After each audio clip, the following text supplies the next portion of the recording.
पहले इस वक्त अगर हम रिलायंस एडीजी समूह के शेयरों की बात करना चाहें विवेक, तो क्या लग रहा है आगे जो खासतौर पे नतीजे आए वो नतीजे कहीं ना कहीं बाजार पहले से ही कमजोर उम्मीद लेकर के चल रहा था, लेकिन उसके बाद भी बाजार को निराश होना पड़ा। देखिए, एडीएजी समूह की अगर हम बात करें, ये हमेशा ही चर्चा में रहने वाला ग्रुप है। इसमें पिछले काफ़ी समय से न्यूज़ फ्लो काफ़ी ज़्यादा रहा है और इन शेयरों की हमने पिटाई भी काफ़ी ज़्यादा देखी है। आप अगर जो पिछले 1-2 साल का चार्ट देखते हैं तो इनमें 50 से 70% तक की गिरावट हमने देखी है पिछले 1 साल के अंदर।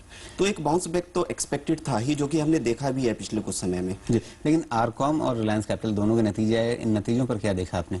नतीजों में हम ये कह सकते हैं कि नतीजे उम्मीद के मुताबिक नहीं है, जैसा कि हमें, लेकिन ये चीज़ें डिस्काउंट करके चल रही थी। मार्केट को पहले ही एक्सपेक्टेड था कि नतीजे उतने अच्छे नहीं आने वाले हैं, इसलिए मार्केट ने कोई बहुत ज़्यादा नेगेटिव रिएक्शन स्टॉक्स पर नहीं दिया है। तो मैं ये कह सकता हूँ कि यहाँ पर स्टॉक तेजी नहीं दिखाएंगे, कुछ कंसोलिडेशन के जोन में रहेंगे। यहाँ पे थोड़ा सा करेक्शन भी हो सकता है एडीएजी के शेयरों में, लेकिन आप उसको एक बाइंग अपॉर्चुनिटी समझकर उसमें बाइंग कर सकते हैं। जी, लेकिन रिलायंस कैपिटल 3% से ज़्यादा नुकसान पर आप ऐसा क्यों मान रहे हैं कि ज़्यादा बाजार ने कोई इस पे नेगेटिव रिएक्शन नहीं दिया? देखिए, रिलायंस कैपिटल एक हाई बीटा स्टॉक है और इस स्टॉक में जब भी तेजी या मंदी होती है तो काफ़ी ज़्यादा होती है।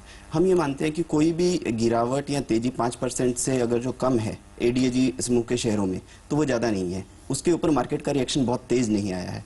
तो हम ये मान सकते हैं कि मार्केट अभी ये समझने की कोशिश कर रहा है कि ये रिजल्ट्स किस तरह के हैं और आगे क्या डायरेक्शन रह सकती है, क्योंकि ये हाईली अंडर वैल्यूड स्टॉक्स थे और वैल्यूएशन के हिसाब से देखा जाए तो थोड़े से करेक्शन पर मैं ये मानता हूं कि अगर जो आप इनको लॉन्ग टर्म के लिए खरीदेंगे तो डेफिनेटली आपको अच्छे प्रॉफिट निकल कर आ सकते हैं। जी, सीमेंट क्षेत्र अंबुजा और खासतौर पे एसीसी, इन दोनों में कमजोरी रही। यहाँ आगे क्या देख रहे हैं?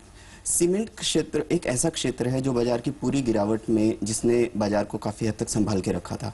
अगर जो आप देखेंगे, जब बाजार गिर रहा था तब ये स्टॉक्स अपने नए 52 वीक हाइज बना रहे थे। अंबुजा सीमेंट आप देख लीजिए, एसीसी आप देख लीजिए।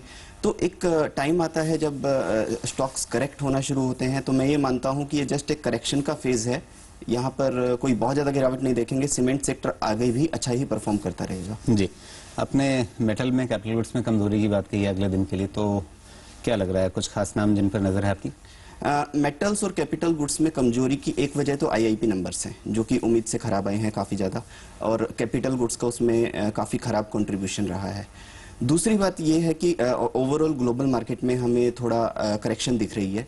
उस करेक्शन को देखते हुए हम ये एक्सपेक्ट कर सकते हैं कि सबसे पहले जो गिरने वाले सेक्टर होंगे वो मेटल्स और कैपिटल गुड्स होंगे। उसमें लीड करने में सबसे बड़े नाम रह सकते हैं स्टरलाइट इंडस्ट्रीज और हिंडेल्को। और अगर जो हम कैपिटल गुड्स की बात करें तो एलएनटी गिरावट को लीड कर सकता है। इसने काफ़ी अच्छी तेजी दिखाई है। 1000 के लेवल से हमने 1400 तक के तेजी देखी है। लगभग 40% का रिटर्न हमने देखा है पिछले 1.5 महीने के अंदर।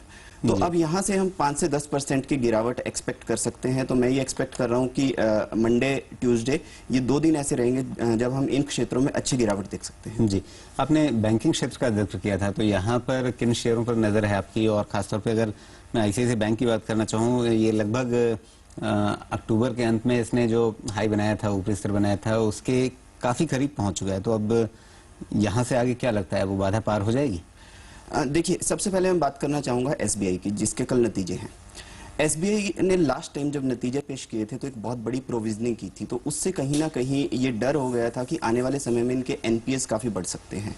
दूसरी बात ये है कि इस बार रिजल्ट्स हम उम्मीद कर रहे हैं कि ठीक ठाक ही आएंगे, बहुत ज़्यादा एक्सपेक्टेशंस नहीं है। एक चीज़ जिस पर एसबीआई सरप्राइज कर सकता है वो है इनका नेट इंटरेस्ट मार्जिन, जो कि हम एक्सपेक्ट कर रहे हैं कि 3.5% या उससे ज़्यादा रह सकता है। तो वहाँ पे अगर जो एसबीआई सरप्राइज करता है तो ये पूरे बैंकिंग सेक्टर के लिए एक पॉजिटिव इम्पैक्ट होगा। एक तो वो एक्सपेक्टेशन है हमारी जो बैंकिंग सेक्टर पर पॉजिटिव रिएक्ट करने के लिए हमें बेस दे रही है। दूसरी चीज़ ये है कि आईसीआईसीआई बैंक, जैसा कि आपने कहा कि ये अपने लास्ट हाइज तक पहुंच चुका है, यहाँ पर एक रेजिस्टेंस डेफिनेटली रहे।